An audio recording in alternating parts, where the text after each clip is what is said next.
পূর্বের কোনো ঘোষণা ছিল না।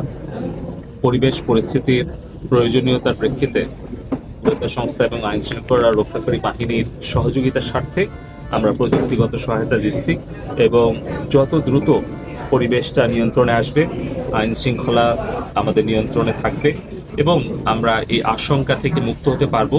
পাওয়ার এবং ইন্টারনেট সহ পুরো ব্যবস্থাটাই সেই সময় বিচ্ছিন্ন হয়ে যায় এবং আমরা ইন্টারনেট বন্ধ করতে বাধ্য হই।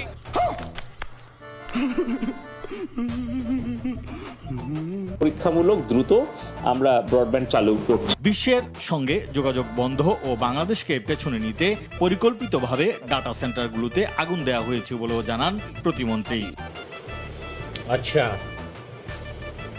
ठीक है। 3টা ডেটা সেন্টারে যে ইন্টারনেট যে কানেকশন, সেই ফাইবার অপটিক্যাল কেবলগুলো রিডান্ডেন্ট